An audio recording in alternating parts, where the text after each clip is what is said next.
pulmonologist is a physician who's been through internal medicine training, and they go through a subspecialty training specifically in lung physiology, all the pathology, all the bad things that can happen to your lungs.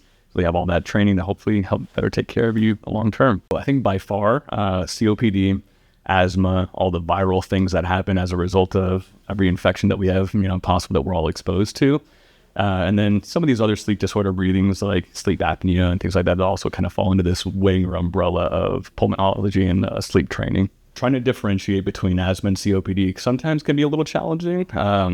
Generally, asthma can be one of two things. Either you're kind of born with it and sometimes you grow out of it, or sometimes you're diagnosed with it as an adult.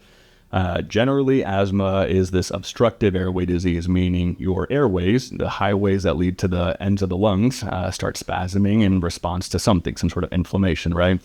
So that's when people have that shortness of breath, wheezing, right? A lot of times it's in response to something, seasonal allergy sometimes, terrible reflux or heartburn.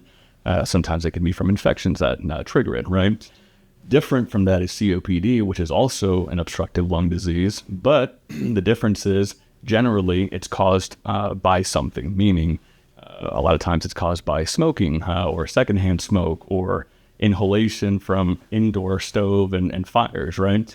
Biomass exposure is what we call it. The same concept in the sense that it's an obstructive lung disease, so those airways spasm and whatnot. The difference is that it also has affected the lung tissue itself. So then they have issues with oxygen a lot of times, and low oxygen levels, different from asthma, who does not have issues with the lung tissue itself being destroyed, and no oxygen issues at baseline. So those are kind of the big determining factors, is the factors that caused it, as well as the low oxygen levels and how well they're able to exchange oxygen. So that's how we kind of try to differentiate in the grand scheme of things. Big thing is identifying the trigger or the cause, right? So if it's caused by smoking, well, let's do our darndest to try to get them to stop, right? Try to prevent any more damage that's already been done. And then ultimately, other things that we can sometimes do is genetic testing. Some people have a very specific thing that's causing their COPD called alpha-1 antitrypsin deficiency. So trying to find the reason as to why they have COPD to begin with. If we can find it, treat it, right? Generally, it's going to be some version of inhaler therapy, and every patient's a little bit different, but ultimately we have to find a way to open up those airways, prevent more inflammation from happening, and help improve oxygen exchange. So some people need a combination of inhalers, some people need oxygen at baseline, or on exertion, or on travel, on flights, for example. So some component of those three things essentially is kind of our mainstay of treatment. For asthma, the mainstay of treatment is, again, some combination of inhalers, which usually our mainstay of treatment is inhaled steroids, something to help cool down all the inflammation that's going on in the airways. But just as importantly is finding the triggers. So for some folks, it's allergies. So if you know that you're exposed to dust or pollen or cats and dogs, dander, right, then try to stay away from those. And if you can't, at least try to minimize those effects. So finding the underlying etiology. For some folks, it's terrible reflux or heartburn. So try to minimizing the reflux and heartburn. That'll help control the asthma. And then for other folks, it's things like postnasal drip and sinus congestion. So you try to help control that. That'll also help in turn control the asthma symptoms. So finding the triggers is super important. And then ultimately, those inhalers will also help maintain all that inflammation at bay, help reduce the bronchospasm, and make you feel better long term. RSV stands for respiratory syncytial virus. It's a common cold in the grand scheme of things.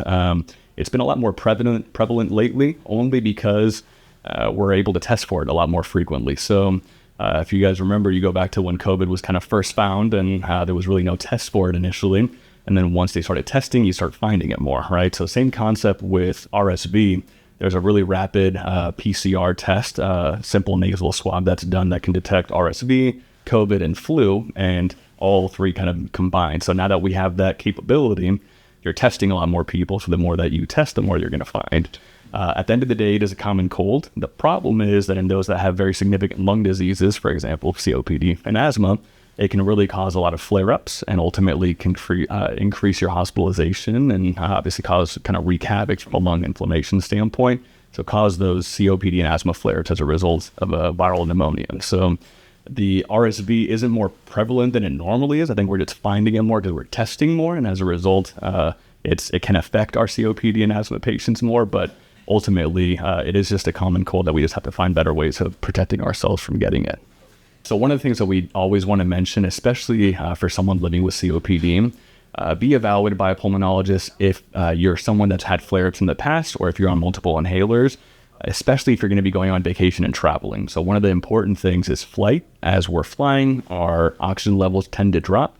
And if you're someone that has a chronic lung condition, that could imply that you might need oxygen during the flight itself, different from where we normally live on a baseline, right? So being evaluated for these high altitude simulation tests or potential need for oxygen supplementation for the flight itself, and even having a backup inhaler or backup medication regimen on the actual flight and wherever it is that you're going on vacation might be important, just to have something handy in case, God forbid, an emergency occurs, right?